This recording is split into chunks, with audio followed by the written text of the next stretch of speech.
ছেলে এবার মাধ্যমিক দেবে, প্রতিদিনই পড়তে যায় কোথাও না কোথাও। সেরকম আনন্দপাড়ায় এসএসটি টিচারের কাছে সপ্তাহে 2 দিন পড়তে যায়। এতদিন ঠিকঠাকই চলছিল। আজ হঠাৎ বিকালে পড়তে গেছে, বিকাল 5টায়, যখন আনুমানিক 6:30টার দিকে 10 থেকে, ও যেটা বলছে 10 থেকে 20 বছরের মধ্যে সব একটা গ্রুপ, তাদের গায়ের হাতের পিঠের মধ্যে বস্তা ছিল, যারা কালেকশন করে সেই ধরনের ছেলেপেলে, এবং মানে পাগলের মতন বলছে যেটা ও, মানে এমন কোনো নেশা করে তারা ছিল। প্রথমে আসে, ওকে বলতে সাইকেল দে, নাহলে তোকে মার দিব। তখন সাইকেল কেন, আমি বাড়ি যাবো। তখন সাইকেল দিয়ে ধস্তা, তারপর ওকে ফেলে রাস্তায় মারার পরে তারপরে সাইকেলটা ভেঙে দেয়। পেছনে চাকা বেঁকে টেকে যায়। তারপরে কিছু লোক যখন জড়ো হয়, তখন ওরা ভয়ে পালিয়ে চলে যায়। এবার আমি যখন থানায় ডায়েরি করতে আসছিলাম, তখন দেখছি যে স্টেশনের সামনে, তখন বলবো ওই ছেলেগুলা।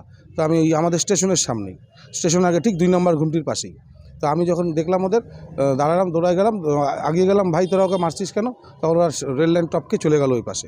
আমি প্রশাসনকে দাবি রাখবো, যেমন আমার ছেলেও, সকলেরই ছেলে, এই শিশুরা বিভিন্ন জায়গায় প্রাইভেট পড়তে যায়, অনেক সময় নিজেরাই যায়, মেয়েদের হয়তো অনেক অভিভাবকরা নিয়ে যায়।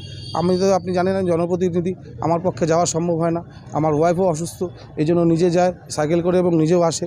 তো এতদিন তো ঠিকই চলছিল, এখন থেকে আমি শঙ্কায় থাকবো, এবং প্রশাসনকে বলবো যে শহরে একটু এই যারা শিশুরা পড়তে যায় নিজেরা সাইকেল নিয়ে বা টোটো করে, তাদের দিকে নজর থাকুক।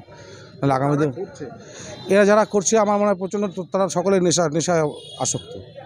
নাহলে একটা সাইকেল চুরি করে দেখেন, তো খাওয়ার জিনিস নয় যে নিয়ে আমরা খাবো। সাইকেলটা নিয়ে নিশ্চয়ই কোথাও বিক্রি করবে, বিক্রি করার পরে যে কিনবে সেও তো দোষী। থানায় ডায়েরি করলাম, জানালাম, পুলিশ প্রশাসনকে জানালাম।